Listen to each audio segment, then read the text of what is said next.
Hello and welcome to another fabulously floral edition of Trends Travel, coming to you today from the very first ever Johannesburg International Flower Show right here at the Waterfall City in Midrand, Johannesburg. Now if you love all things flowers, boy do we have something great coming up for you right now. Today we're at the Johannesburg International Flower Show. It's the first day of our event. The doors have opened and we are showcasing spectacles of floral design, floristry, floral art, show gardens and retail in the gardening and floristry business. So when you come here you can expect to see flower chandeliers, so big chandeliers made from flowers interpreting a theme. So we have people competing for best on show, gold, silver and bronze to win at this year's first ever International Flower Show. So they're creating big floral chandeliers. We also have something called freestanding exhibits, which means that designers are simply given a platform, a base, a plinth, and they have to create a flower arrangement or a classic form of floral art that depicts a certain theme, like tribal or diversity. So getting to see different people's creative visual representation of how they depict tribal. We have an Ndebele woman standing in front of an Ndebele wall that's been made out of flowers, all those patterns.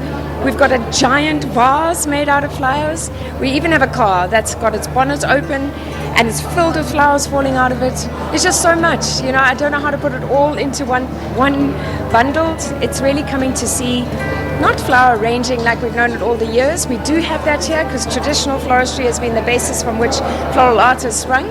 But we have really some big spectacles of design. So it's conceptual designing, it's quite contemporary. We have a mix of traditional, contemporary, modern, classic. We even have a hanging Asian garden of orchids that you've got to just sit under and admire.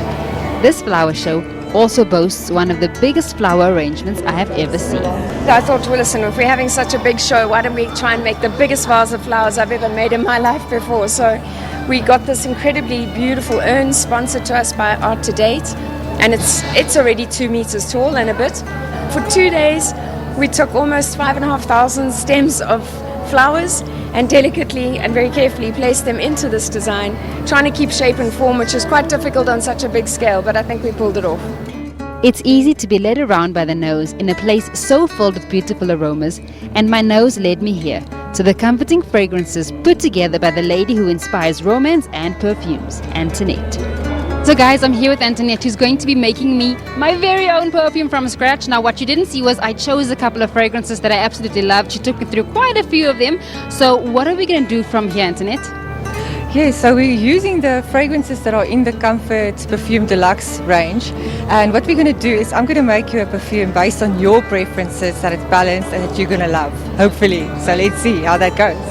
Okay, great. Okay, so what we've got here is lemongrass, we've got grapefruit, we've got geranium, as well as vanilla. So we've got all the different notes in here, and I'm going to start from the bottom upwards. And I'm going to start with the vanilla. I'm just going to do, because she's quite a strong lady, we want to keep her down slightly. Then I'm going to put some geranium in for you. Now you told me a bit of a secret about the geranium earlier. Could you repeat that for me? Well, geranium is like, I see it like a woman, okay? She's and a balanced woman. She balances our hormones, she balances our adrenal gland. She's quite comforting, but she does the same in our perfume. She balances our perfumes. So she is a middle note, and what I do with her, if something needs to be married in a perfume, you know, you've got disparate elements, she brings them together. Okay, great. Geranium it is. Got her in there. And then we've got some grapefruit, some yummy citrus happening over there, and then lemongrass just for that green fresh note. There we go, and the proof is going to be in the pudding. We're going to see whether you like this or not. So I'm going to slightly dilute it. What is in there? That is fractionated coconut, which is essentially coconut that I've worked with a little bit, so it's runny. It's not the thick ones that we've got in our kitchen, and we can use it in our perfume, and it's completely odorless. Lovely carrier oil for an oil-based perfume. So your perfume's ready. Do you mind if I put a little bit on you? Oh, let's where are we going to put it? Let's put it. Put it over here. There you go. Tell us what you think. Oh, I really like it. You do. Wonderful. Great. Thank you very much, Antoinette. And what would if I was going to call this, what would I call it? Oh, give it your own name. What is it saying to you? What are you feeling when you're wearing it? Get creative. I think because I love it so much and because I love my son so much, I'm going to call it the Zadie. Oh, beautiful, beautiful. Great. There we go. There we go, guys, the Zadie. Yes, among the botanical arrangements, one will definitely find ikebana and an array of colorful, creatively arranged flowers and flower sculptures. But that's not the only way to do floral. Our display is, I think, an interpretation of floral in the greatest sense of the word. We celebrate the 7 flowers that we feel change the world, and it's a collaboration between myself, Blomboy, and a beautiful and wonderful fashion designer called Gavin Raja, who has brought us these wonderful gowns. So it's a print that we depict each one of the 7 very, very influential flowers that, as I said, changed the world. So these 7 influential flowers you guys have named the Magnificent 7. Yes. What are they? So the Magnificent 7 are the orchid, the tulip, the opium poppy, the sunflower, the rose, the lotus, and which one have I forgotten? And the lily. And each one of them have a really interesting story about how it is that they've played a role in history and brought about interesting things in our society and our time. We will be back with more beauty, flower, and extravagant living right after this very short break, so don't go anywhere.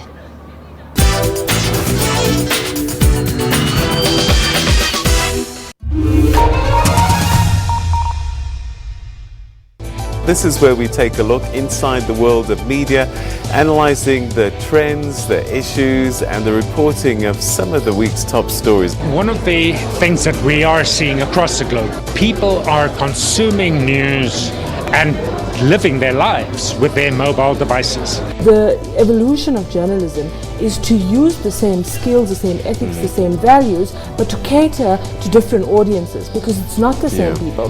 There is a lot of debate in this industry today whether the future is about digital paid content. Will there be a market for users to pay for digital content? And we see that in Africa it's a challenge. People will go, pay for a newspaper, take it away. Why won't they pay for it online? In the initial stages of shifting from print to online, we created the impression that what people were paying for was the paper. And so people are very reluctant to pay for the journalism, and good journalism is very expensive. Watch Media Monitor Sundays at 9 a.m.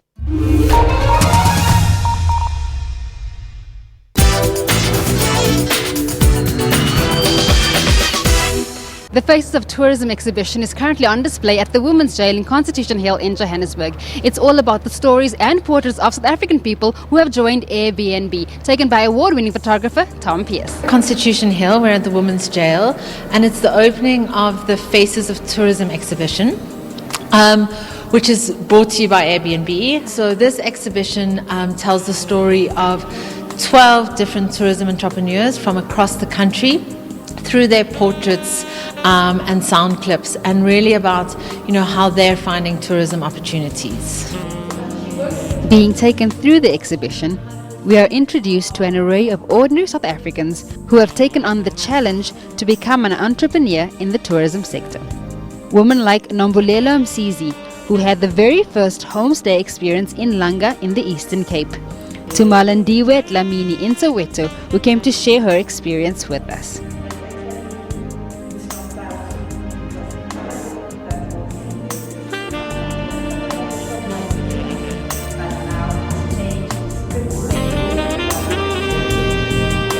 I offer experience which you don't easily find everywhere.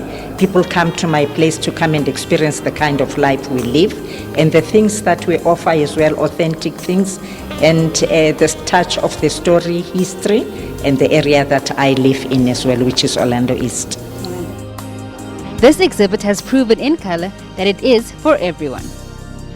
Part of what we're trying to do with this exhibition is to change the conception that in order to participate in tourism, you need a fancy home, or that you need to be in Camps Bay or Soweto, because really anyone who has got a passion or a room in their home can share it. Photographer Tom Pierce found many stories to tell through his lens, but one common thread. So I think for me, the prevailing story that comes across through speaking to all of these different hosts is that the platform of Airbnb has opened up so many more new avenues for them. They can take what they're passionate about, and it isn't just, oh, I'm passionate about cooking but I don't know what to do with it, or I love my community and I want to show people how we live in comparison to the rest of the country or the rest of the world. It means people can actually take those passions, and through technology which they may have at their fingertips, or certainly somebody that they know has at their fingertips, they can actually start a business off their own back. They can get up in the morning and they can write a description about what they're offering, and they can put it online straight away, get support from Airbnb, and it really just opens up a world of opportunities that I think people haven't thought about before. This is a portrait of Ayanda Ubuntu from Khayelitsha. They run an experience, they started off running a running experience, so you would run with them through Khayelitsha, and then they wanted to open it up to other people who wanted to cycle.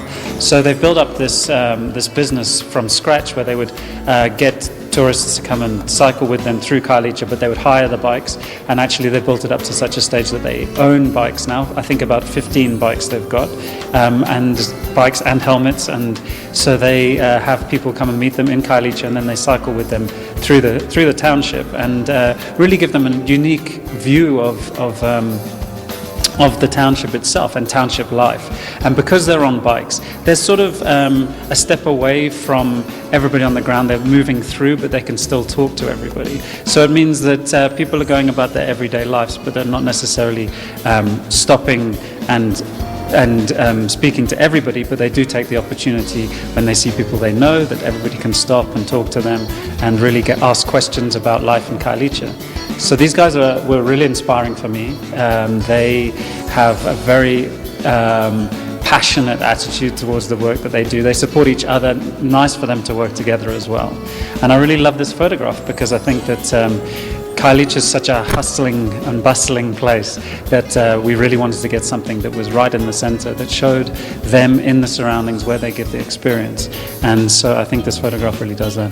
The Faces of Tourism is currently on display at the Women's Gall in Constitution Hill, Johannesburg. We will be back with more of Trends Travel after this very short break, but do remember you can catch us on our Twitter and Instagram pages. That's on Trends on SABC using the hashtag SABC News.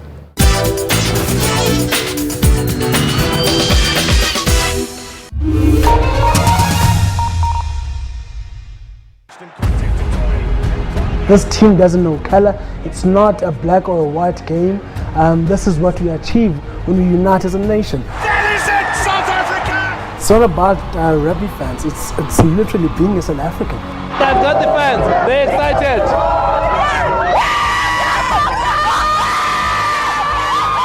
Getting everybody into the mood. All right, excitement all the way. Let them move along the line. That is history making on another level. See Tanda Collins being the first black captain to lift this trophy. Springboks, champions of the world. Well, congratulations. That was outstanding. The boys have outshone everyone in the world. They are the best. Here's the cup.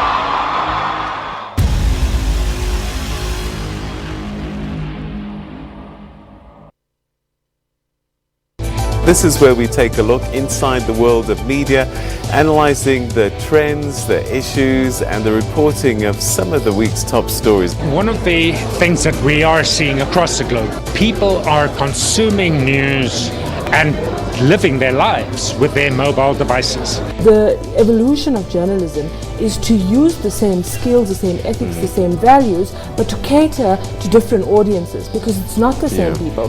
There is a lot of debate in this industry today whether the future is about digital paid content. Will there be a market for users to pay for digital content? And we see that in Africa it's a challenge. People will go, pay for a newspaper, take it away. Why won't they pay for it online? In the initial stages of shifting from print to online, we created the impression that what people were paying for was the paper. And so people are very reluctant to pay for the journalism, and good journalism is very expensive. Watch Media Monitor Sundays at 9 a.m.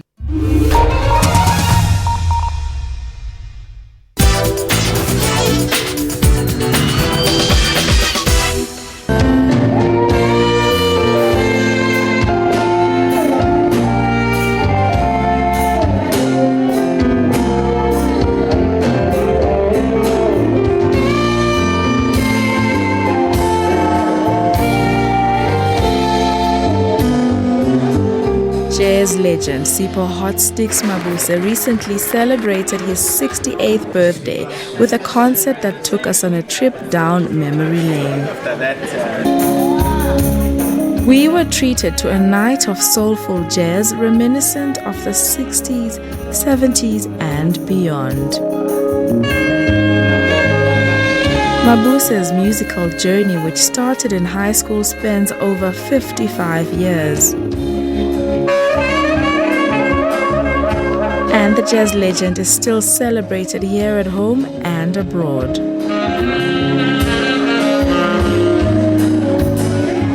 Jazz Padela comes from my family name. I'm Dumile Padela.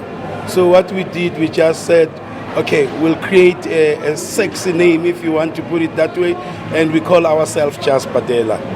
We are based in Soweto, as you can see, and we specialize in few things, that we do them very well. One is meat.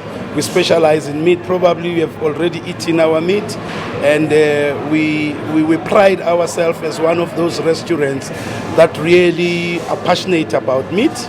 And of course, as you can see, we've got a very good, healthy relationship with the winelands in Cape Town. So we spend a lot of time with different wines. Tonight we are celebrating Hot Stick's birthday. Hot Sticks, as you know, is an icon, a living legend who was born and bred in Soweto. So Jazz Padela has got a concept that says we do meat, we do wines, we do what we call jazz jazz. Today we are experiencing jazz jazz with Hot Sticks Mabuse's birthday.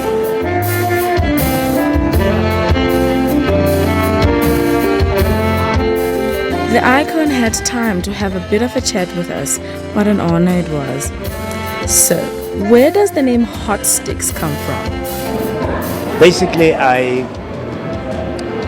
was all by default, honestly. As I said earlier on, that my really objective was to become an academic, and for some reason I ended up being a musician. But drums was something that was very close because of the traditional healing drums that I used to play around my neighborhood, and I guess it just became a natural transition from traditional drums to modern drums.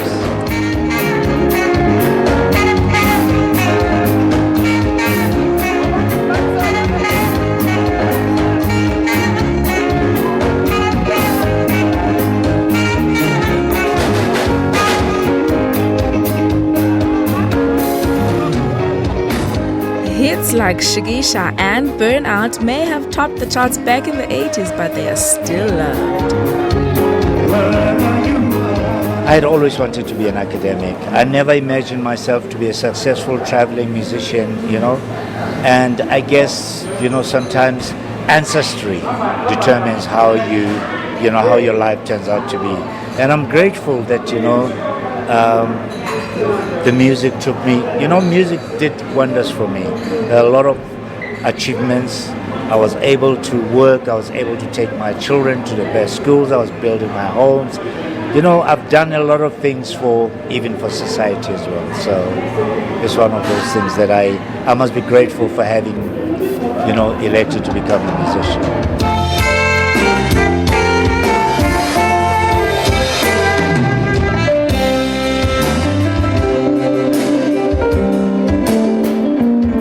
Jazz music can take you to far places mentally.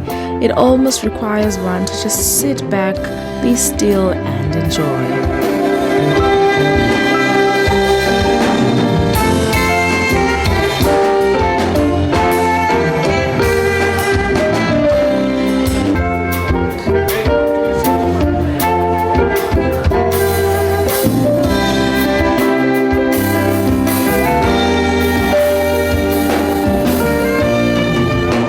And I love South Africa, and I'm grateful for having been born a South African, in particular here in Soweto. To come and play at Jazz Padela's for me is a milestone of coming back home. A beautiful night of sing-alongs and dancing, celebrating a legend.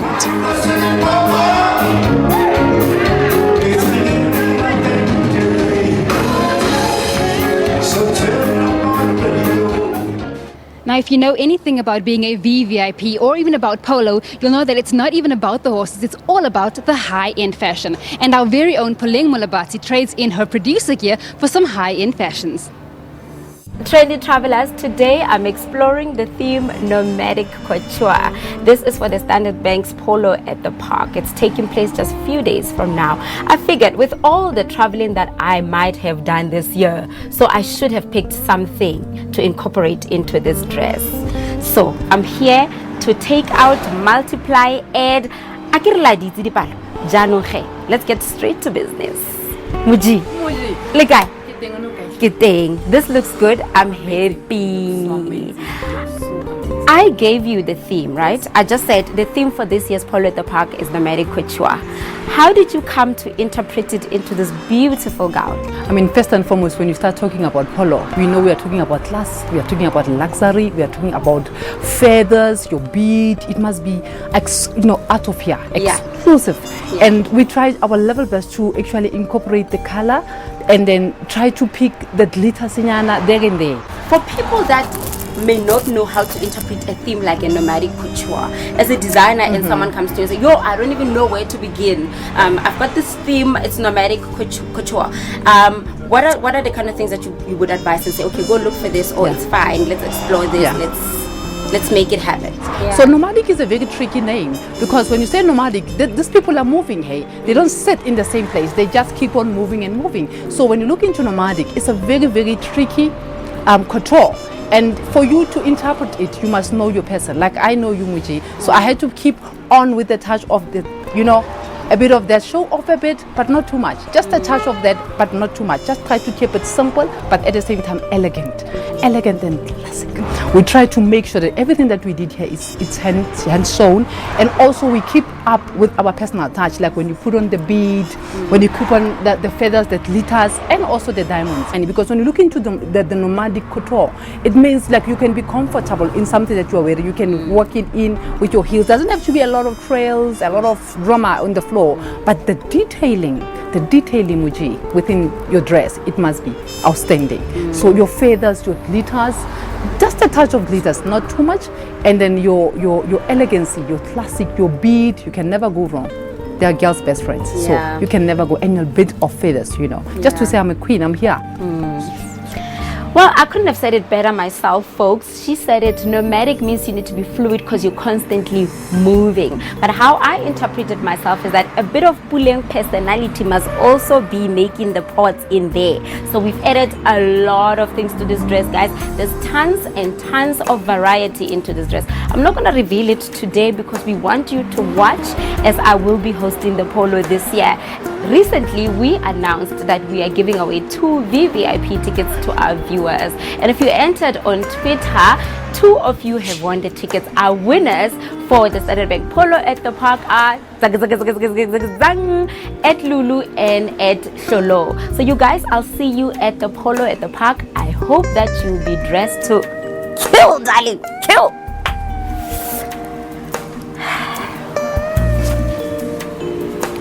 And that's it from all of us here at Trends Travel, coming to you from the very first ever Johannesburg International Flower Show. We do hope you enjoyed it, and we'd love to hear from you again next week. Same time, same place. Catch us on Twitter or on Instagram. That's on Trends on SABC using the hashtag SABC News. See you again next week.